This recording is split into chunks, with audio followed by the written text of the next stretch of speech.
So I had already talked about the beginning of Ever After High. However, I do not like that video anymore, and also have some issues with copyright. And I decided I should have actually included some shorts. So I'm going to do a new video. Okay. So Ever After High was a show I really liked as a kid, and I'm still upset that it got cancelled. But I decided to rewatch it recently with my sister, and I also thought, since I'm rewatching it and I really like the show, why not like do a deep dive of it? So this first part will focus on the beginning, which is like Legacy Day, and then some of the shorts that take place during or after it. Okay, let's start. Legacy Day starts with Raven's Tale, and basically it introduces us to this show, which is about a school for kids of fairy tale characters, and they're supposed to follow their like destinies and basically do the same things their parents did, or else, according to the headmaster, a Grimm brother, their stories will disappear and they will disappear. However, one character, Raven Queen, does not want to follow her destiny, as she does not want to be the next evil queen because she actually has a good heart. We start with Raven's Tale, where Raven basically tells Maddie that she does not like being seen as evil by everyone simply because her mother was, and then we get the short scene of everyone being terrified of Raven. And when later on we see the character Dexter Charming approaching her, and it's already obvious that he is interested in her, so he's like one of the people who actually sees her good side. Later on, it's revealed that Applewhite, the daughter of Snow White, who Raven is supposed to poison, is actually her roommate. And Apple is like really excited to become the next Snow White, unlike Raven. So they're like actually total opposites, which I think is really nice. I actually really like the trope where like the two main characters are complete opposites of each other. Anyway, later they are supposed to rehearse Legacy Day, where Raven first questions what would happen if she doesn't want to sign the Storybook of Legends, and the Grimm brother basically threatens her that her story will disappear. Then we get Apple's Tale, which is basically the day from Apple's perspective, and it starts with Apple and Briar basically talking about Legacy Day, where Apple is really excited to get to follow her destiny, while Briar is really excited to have these parties and everything. We see that Apple, unlike Raven, is actually well loved. And then we see Apple's perspective on her and Raven being roommates, which is basically her saying that she kind of needs Raven to um, be there and fulfill her role as the evil queen so that she can become the next Snow White. We meet Ashlyn Ella, however, she does not contribute much to the plot in this episode.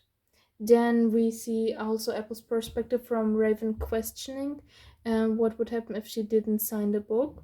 And Apple basically panics and is even like told talks to the Grimm brother, who tells her that she needs to make sure Raven stays on the right track.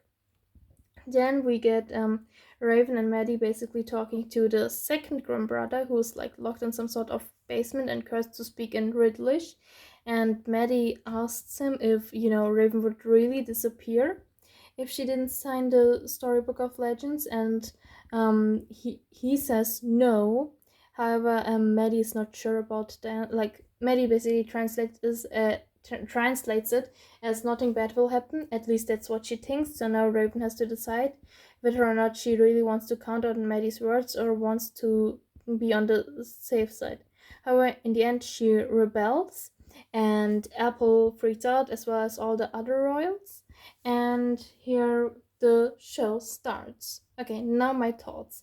Okay, at first, I think this is a really interesting concept, and also like where you have to follow your parents' destiny, so your entire life basically depends on how good your parents had it. It's complete game of luck, really. And that is also kind of the case in real life, where like if your parents are more well off, you have more opportunities. So I feel like this show can be seen as a great commentary on privilege, and how what someone's parents did should not define the life you will live. So I also just think it's like a really interesting and fun take on a fairy tale show. Now, what I also like is that the designs are just so aesthetically pleasing and so detailed, and they also fit the characters so well. Like, for example, with Raven, you can clearly see that she's like this rebellious person who like has a mind of her own, is more independent, or like Maddie, that she's like kind of this out of the world character who's like, from Wonderland and a little not mad, but really different. Okay, one thing I really like about the show is also they have like these narrators with their own personality, which I feel like fits so well for a fairy tale show, since it's always like with this narrator that says once upon a time. And here we have two narrators with their own personality, and they're like so different from each other. So we also have them bickering, which I also think is really fun. And we get that at the beginning of Legacy Day, where basically the male narrator tries to explain Legacy Day from Raven's perspective, and then the female narrator interrupts him and tells him to actually start at the beginning of it all. And I just really like that that was our introduction to this show. Also, what's really entertaining about this is that Maddie is one of the characters that can understand the narrators. However, as everyone else cannot, people just think she's crazy, and we see that at the beginning of Legacy Day as well. So yeah, that's also just a really fun dynamic. Now onto the protagonists. Okay, Raven, I'd say, is a great protagonist. It's easy to sympathize with her and her situation, as she is like basically seen as this bad person simply for her background. She's also a really nice character because she's like thinks for herself and is actually really strong. But like half of the school started hating her after she didn't sign the Storybook of Legends, but she's still stuck by her morals and values, and she cares deeply about her friends. So I really like her character. Apple, I think, is a really fascinating character because she's not evil in the slightest. She actually has a really good heart, and she's one of the few people who actually like were kind to Raven from the beginning. She was not scared of her ever. The problem with her is that she's just extremely self-centered and expects Raven to basically sacrifice herself so that she can have all the luxury she wants and become Snow White with ease, even though she could do that without Raven. But it's also that she pushes her ideas of what Raven should be, and we get to see that really well in Legacy Day, where she basically decorates the room for her, and it's like, I know you would like that. Or when she like asks Raven what her next subject is, and this has something to do with being evil, and Apple just says that is perfect for you. She's really like has this idea of what Raven should be and pushes onto her, and she kind of sees Raven at the beginning, at least, as a tool for her story, because she explains the reason why she's doing like decorating Raven's room and wants to be her roommate is because she's such an important part of her story. She only thinks about Raven as a part of her story and not a person with her own story. That's kind of the problem with her. But she's other than that, she's such a good person actually. So yeah, I think her character is really fascinating. Maddie, I obviously love her. I mean, everyone loves her. She's fun to watch, especially her interactions with the narrators, and she's just so interesting because, for one, she's connected to the narrators. She knew about the other Grimm brother, and all these things just make her really fun to watch and really interesting. Okay, we are also introduced to Briar here, and we already see her as a adventurous girl and a party girl, which already makes her fun. However, later on, this becomes something much more deep, which I will talk about in the later videos. But yeah, this is already a great setup for a character that will become much more complex later on. We also see Dexter, who is clearly Raven's love interest here, and what we get to see about his character is that he likes Raven, and he also feels like he's in his brother's shadow, which I feel like is a really interesting character arc that I wish the show actually touched on more. But this is actually one of the flaws I have to say the show has, which is that they do not flesh out the male characters as well as the female characters, which I get because it is mostly focused on the girls and it is show for girls very clearly.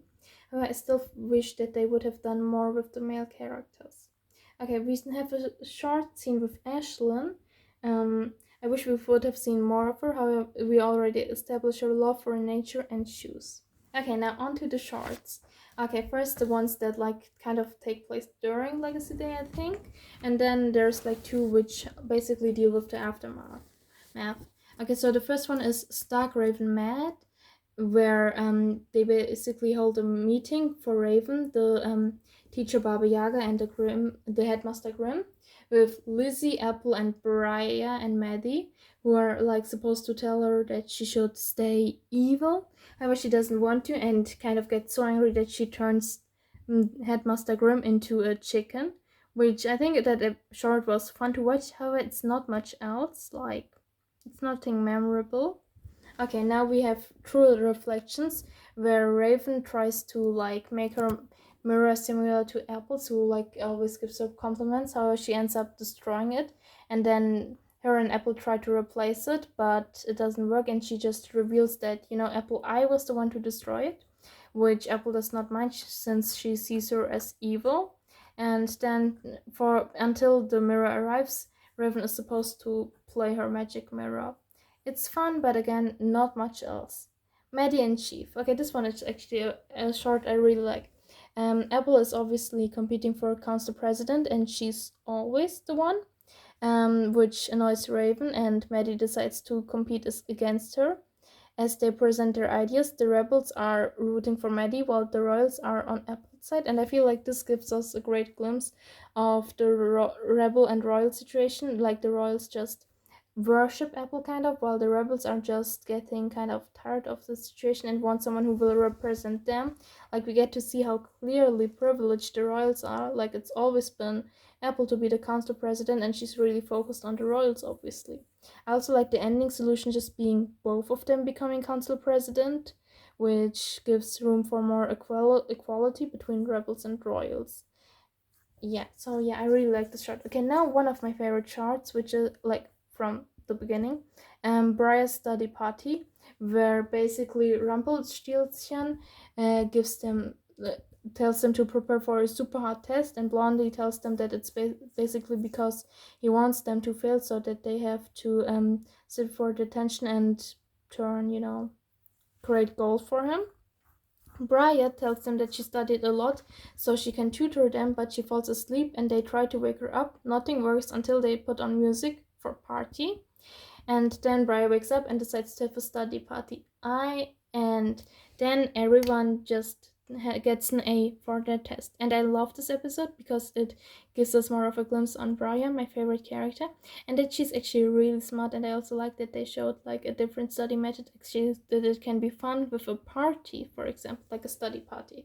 I really like that. Okay, now my favorite short from the ones we're talking about in this video, which is Here Comes Cupid. Okay, we see Cupid from Monster High traveling to Ever After High, and now she becomes the character of this universe, which I love. It's like the first glimpse of a crossover we never got, but this we were close. Anyway, Cupid meets Hopper, who tells her about his problem of not being able to talk to Briar because he only has poetic skills when he's a frog. So Cupid decides to record him while he's a frog, and then plays the audio while Hopper talks to Briar. However, she's distracted by Dexter and kind of falls, so that Hopper is now left alone and fails to flirt with Briar as a human, so he turns into a frog, and Briar isn't very happy, and that's how it kind of ends. Anyway, I really like this short. For one, it has Cupid, who's like our first glimpse again to our first connection between Monster and Ever After High. Also, it gave us an introduction to Hopper's character. Basically, as a human, he's really shy and awkward, and when he gets flustered, he turns into a frog. However, as a frog, he's actually much more charming and poetic, but the problem is that frogs aren't really liked animals, so girls would be repulsed. It also introduces us to my favorite ship. I'm kind of biased because it's a childhood ship, and I mean, in this episode, it's kind of one-sided, even though we do see that Briar does feel attracted to his poetic character, just not him as a frog, which is a issue they later on overcome. So I do still really like this ship. I also just like the concept of this shy boy and this popular girl. Also, we get a short hint of Ashlyn being interested in Hunter, which I really like. Okay, now the next short is The Show Must Go On, where Hunter brings shoes for his girlfriend Ashlyn, and he needs to leave because their relationship is supposed to be a secret, which will play an important role in the next movie, Towards Day. So then he leaves, and her friends, Blondie and Briar, come, who are supposed to help her, but they're kind of useless. And Hunter gets into a fight with Pesky, which leads to him sorting all the shoes. And Ashlyn is really happy, takes him to hide somewhere so they can kiss, but they're interrupted by Pesky again. And I just think it gives us such a cute Hunter X Ashlyn scene, which is why I really like the short. But other than that, it's like, again, it doesn't further develop the characters, but it does show us more of a character relationship. So I think this is more than just entertainment. It is a great episode. Okay. Now one of my other favorite shots, the cat who cried wolf. Okay, we see Ciri's secret here, which is basically that she's the daughter of not just Little Red Riding Hood, but the big bad wolf as well, which is totally forbidden and goes against destiny. And Kitty figures it out, so now Cerise panics what Kitty will do, and she tells Raven about it. As Kitty tries to expose her, Raven basically saves Cerise by putting a spell on Kitty. And I love the short simply because, for one, it shows us that there were already rebellions in previous generations, which I feel like makes this show so much more interesting. And it also makes sense that it wouldn't just start with Raven one day randomly. I mean, in all these generations, obviously there would be other people who don't like how things are. And it also exposed more Cerise character for the first time, and I love Cerise. She's a great character, and we have a moment of Raven and Cerise friendship, which I love. Okay, the next episode is Cedarwood Would Love to Lie. Here we have Cedar being in a class where they have a task to lie about their day as something really adventurous, but Cedar can't lie, so she's just supposed to go out and have an adventurous day. And there she sees a date between Ashlyn and Hunter, and she doesn't want to tell anyone about it, but she's gonna have to because she can't lie, and she's supposed to tell the class about her day as a task. So they pull a trick where she basically eats as she tells about her day, and then no one understands her. I really like it because it now we get Cedar's character to shine. She's obviously very sweet and caring, but she has a problem where she can't keep secrets to herself because she has to be honest. However, here we have a solution for it. And again, a cute Ashlyn and Hunter scene. I really love the relationship, so that's always nice. The next short, I also love this one. Okay, Catching Raven. Dexter wants to ask Raven to join him for Briar's party, which Cupid sees. She has a crush on Dexter, but she gives him advice that, he could just practice flirting on friends, which he tries, but it doesn't really work that well. However, in the end, Raven asks him to go to the party together, and then they go, which I think is adorable. It just shows how natural this ship is and how perfect they are for each other. We also get more of Dexter's insecurities again, how he feels like, if he was his brother, things would be so much easier. And I also feel bad for Cupid during this episode, but I just adore Dexter and Raven together. Okay, now the day ever after, which deals with the aftermath of Legacy Day. There's strong tensions between the Royals and the Rebels. The Royals believe that Raven was in the wrong during the Legacy Day, while the Rebels believe that Apple was in the wrong. In the end, Kitty throws food at one of the people, which makes, I think it was the Royals, which makes them think that the Rebels started a food fight, and they start throwing food at each other. Apple and Raven try to stop it. However, Apple says something that bothers Raven, so they also get into a fight, and things just continue. I like it because, for one, we have Kitty's messy character, and I also love her character. She's really fun to watch. And yeah, we get more of the dynamic between the Rebels and the Royals and how opposing they are. Okay, now the last chart I will talk about in this video is Blondie's Just Right, which is basically Headmaster Grimm asking Blondie to help prove that the legends the school tells are real.